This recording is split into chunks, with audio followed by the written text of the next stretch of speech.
Hello, আসসালামু আলাইকুম everyone. আর careers YouTube channel থেকে আপনাদের সবাইকে স্বাগতম। বন্ধুরা, আজকে একটি নতুন ভিডিও নিয়ে হাজির হয়েছি। আজকের এই ভিডিওতে আলোচনা করব মূলত চাকরির নিয়োগ পরীক্ষার আগে 4টি পরামর্শ নিয়ে। তো অনেকেই দেখুন আমরা কি করি, আপনার সার্কুলার আসলে পরে আবেদন করে ফেলি, আর পড়াশোনার কোনো খবর নেই বা কখনো আমরা পড়াশোনা করি না। তো যার কারণে কিন্তু আমাদের আসলে চাকরি হয় না, সহজে হয় না, বা চাকরি পেতে অনেক দূরে বা অনেক সময় লেগে যায়। তো চাকরির আগে আপনাদের 4টি করণীয়, সে বিষয়ে এখন আলোচনা করব যে আসলে আপনার চাকরির আগে যে 4টি করণীয় অবশ্যই পারবেন।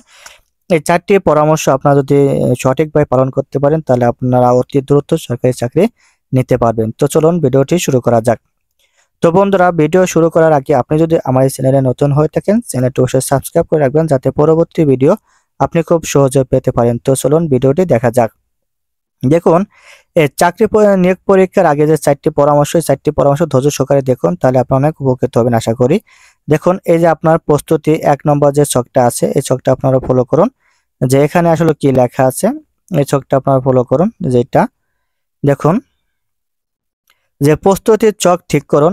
সবার আগে ঠিক করুন প্রস্তুতির ছক কিসের, পরীক্ষা পদ্ধতি কেমন হবে, পড়াশোনার গণ্ডি বা সিলেবাস কতটুকু, এর জন্য কি কি বই পড়তে হবে, জোরদার প্রস্তুতির জন্য কেমন সময় দরকার, নিজের বর্তমান অবস্থা কেমন, অর্থাৎ কোথায় কোথায় দুর্বলতা আছে, এর জন্য করণীয় কি, সবকিছু নোট করুন।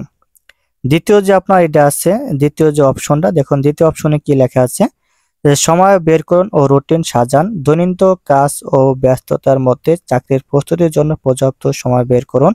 দিন বা রাতের কোনো সময়ে কতক্ষণ পড়বেন এটা ঠিক করুন।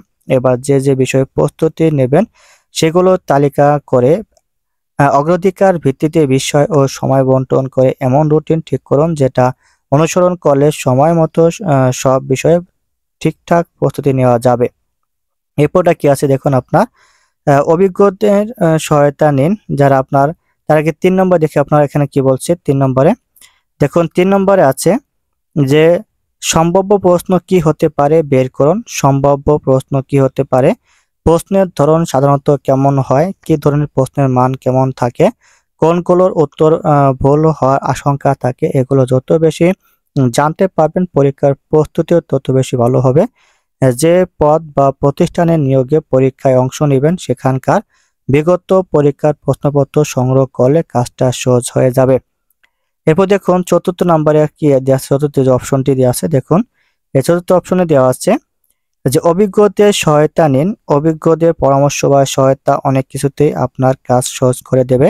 এতে সম্ভাব্য সমস্যা ও ভুল ভ্রান্তির ব্যাপারে আগে জানা যায়, সেই সঙ্গে করণীয় কি তাও ঠিক করা যায়।